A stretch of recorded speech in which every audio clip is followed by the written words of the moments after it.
Algebra 2, section 4-3, solving quadratics by factoring.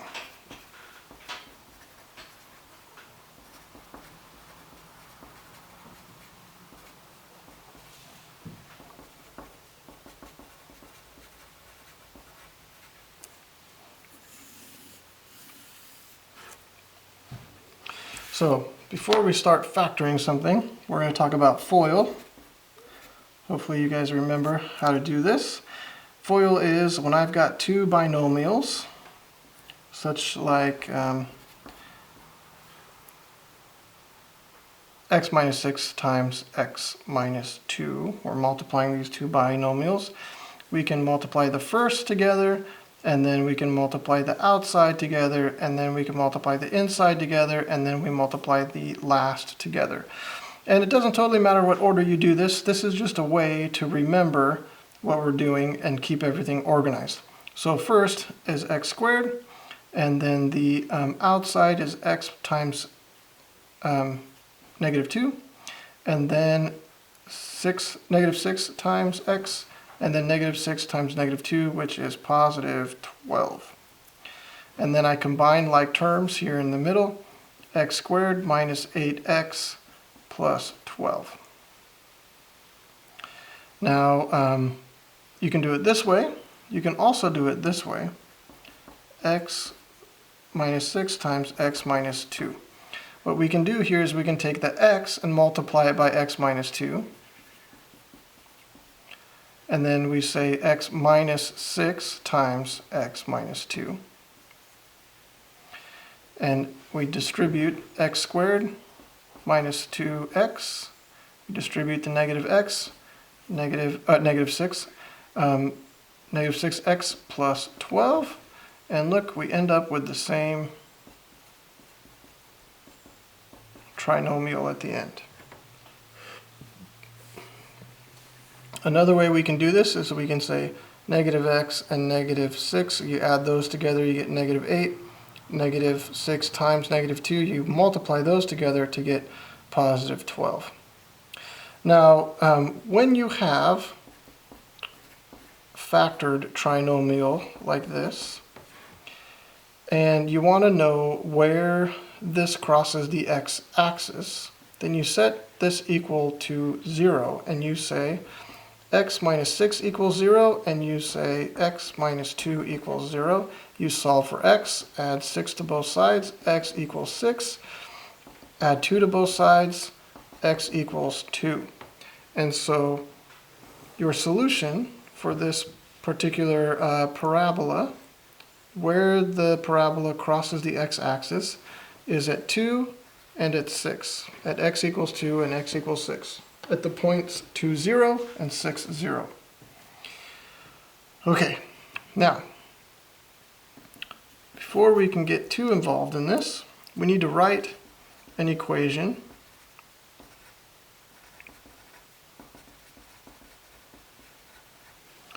in standard form, which is f of x equals ax squared plus bx plus 6, plus c, 6, gosh. Okay, plus c. Now, we're going to write an equation with negative 1/3 and 6 as roots. Then we're going to also do it with negative 1 and negative 5 as roots. Remember, we're using roots and solution and zeros interchangeably here. So here's what we're going to do. If we're going to write this equation, we're going to say x plus 1/3 times x minus 6. Notice we're doing the opposite. Negative here becomes positive, positive here becomes negative. And then we just FOIL. So we've got x squared plus 1/3 x minus 6x minus 1/3 of 6, which is 2. And then I combine these terms here. x squared minus, so negative 6 and positive 1/3 is going to get me negative 5 and 2/3, x minus 2. Let's not forget that this should say f of x equals that. Let's look at this other one here. So I do the opposite again, so x plus 1, x plus 5, which is going to get me x squared plus 1x plus 5x plus 5. 1x plus 5x is going to get me 6x plus 5. We'll say f of x equals that. And we have written those in standard form. Now you do one. And we're going to do the same thing, but this time you've got negative 2 and positive 3 as roots. All right, so go ahead and pause and do that. Let's see how you did. X plus 2 times x minus 3, writing the opposite there. I set these not equal 0, sorry. I'm going to FOIL these now. X times x is x squared, 2 times x is 2x, x times negative 3 is negative 3x, 2 times negative 3 is negative 6. 2x's minus 3x is going to give me negative 1x, and then minus 6. F of x equals that. Boom. Now, we've got another thing to look at here, and that is to factor. And we're going to remember the greatest common factor. So here is a question you might see on the homework. Solve 16x squared plus 8x equals 0. So what we're going to do is we're going to factor this. We're going to look at each of these terms, and we're going to say, what do each of these include? Now, they each have an x. One is x squared and one is x. So that means I can take one of those x's out of there. I can factor one x out. And then I also have, so this is going to look like this. I also have 8, because 16 times 2 is 8. So I can factor out 8x. Now I just have to think about what I'm going to put in here. What do I multiply by 8 to get to 16? It's 2. What do I multiply by x to get to x squared is x. What to multiply by 8x to get to 8x? 1. That equals 0. Now what I do is I take each of these. Here I take this binomial by itself, and I take the 8x by itself, and I set them each equal to 0. 8x equals 0. 2x plus 1 equals 0. If I divide both sides by 8, I get x equals 0.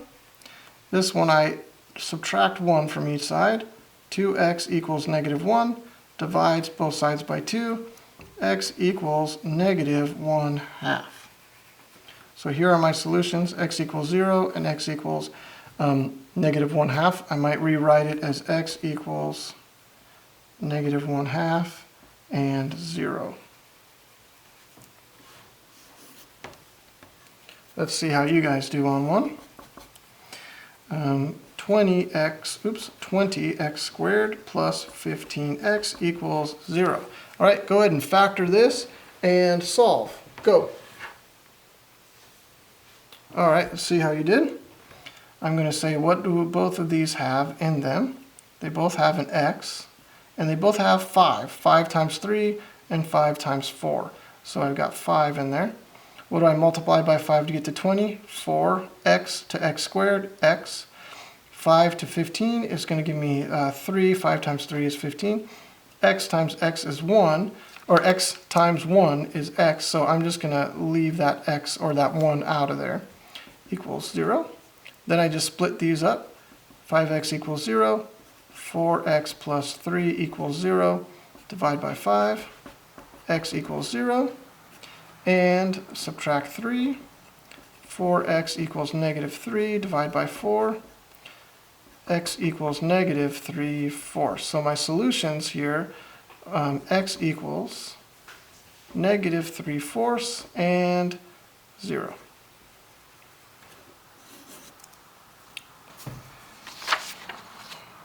All right. Here we are now going to look at perfect squares and difference of squares. Lots of crazy factoring here. Perfect squares and difference of squares.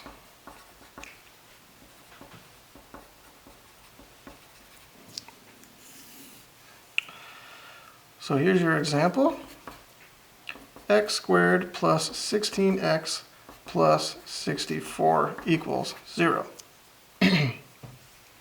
So I think to myself, what do I multiply to get this? And it's the same numbers I can add to get this. What can I multiply to get 64? What can I add? And also add together to get 16. 64 is 8 times 8. 8 plus 8 is 16. So I'm using 8. X plus 8 times x plus 8 is how I would factor that equals 0. And then x plus 8 times x plus 8 is x plus 8 squared equals 0. I can take the square root of both sides, and I get x plus 8 equals 0.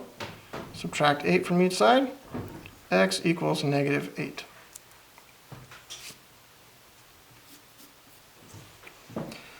How about this one? X squared plus 10x plus 25 equals 0. All right, go ahead and do that one, and go ahead and pause now and get that one done. All right, 5 times 5 is 25. 5 plus 5 is 10, so x plus 5 times x plus 5 equals 0. Now, if I wasn't sure I had this right, I could FOIL this out, and I should end up with this original equation. If I don't, then I've done something wrong.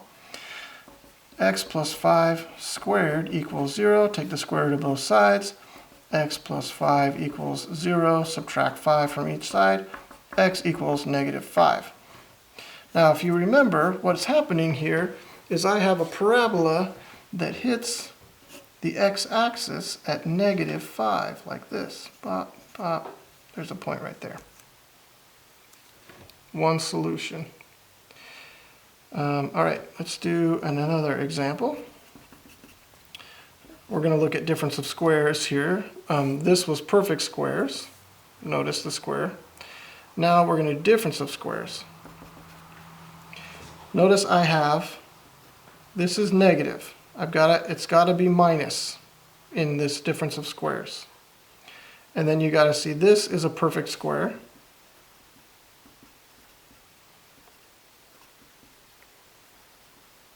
And this term has to be a perfect square as well. So all of those need to be in place for this to be a difference of squares scenario. And if it is, then you just take the square root of both of these things. So the square root of x squared is x. And then you say minus the square root of 9, which is 3, times x again, plus the square root of 9 equals 0. And then if I were to do the work here, I would get x equals positive 3 from this one, negative 3 from this one. And that's how you factor a difference of squares equation. You do one here. X squared minus 25. Go ahead and pause and factor this binomial. All right, this is a square, this is a square, and this is subtraction. So we can do difference of squares here. X minus 5, x plus 5 equals 0. And so that means I've got x equals negative 5 and positive 5. Oh, there are my solutions. All right. We're going to keep moving. Factor and solve.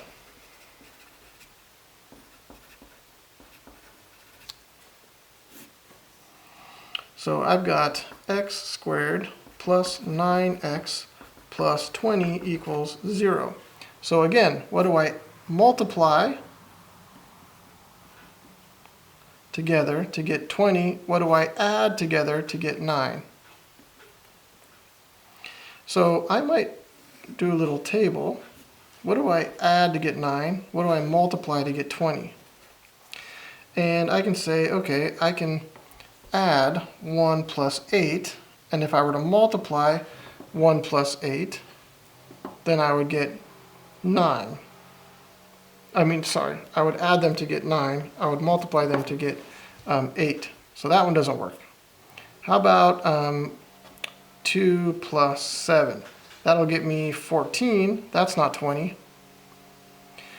What about 3 and 6? I add 3 and 6 to get 9. I multiply those, I get 18. Nope, that's no good. How about 4 plus 5? 4 plus 5 is 9. 4 times 5 is 20. That one will do it. All right. Now, well, let's just keep going. 4 plus 5 is 9. 4 times 5 is 20. So that means I've got x minus 4, x minus 5. Oh, not minus, sorry, plus, because these are plus. These are positive. So x plus 4, x plus 5 equals 0. And now if I were to solve this, I would say x plus 4 equals 0 and x plus 5 equals 0. So I subtract 4 from each side, subtract 5 from each side of this one, and I end up with x equals negative 4 and x equals negative 5. So my x values are negative 5 and negative 4. I have solved this equation here. So let's see how you guys do. You try. X squared minus 4x minus 21 equals 0, and x squared minus 6x plus 9 equals 0. So go ahead and try those, factor them, and solve them. Go. All right, let's see how you did. So I'm going to say, what do I multiply together to get negative 21? Add together to get negative 4. So negative, I'm going to say x minus 7, negative 7, and positive 3. That'll give me negative 7 and positive 3 will give me negative 4. Negative 7 times positive 3 will get me negative 21. So now I just say x minus 7 equals 0, x plus 3 equals 0, x equals positive 7, x equals negative 3, x equals negative 3, positive 7. And let's see how you did on this one. What do I multiply together to get positive 9, add together to get negative 6? So multiply together to get positive 9, add to get negative 6. I would say x minus 3 times x minus 3. Negative 3 times negative 3 gets me 9. Negative 3 plus negative 3 gets me negative 6. So if I were to solve this, x minus 3 squared equals 0. Take the square root of both sides. X minus 3 equals 0. Add 3. X equals 3.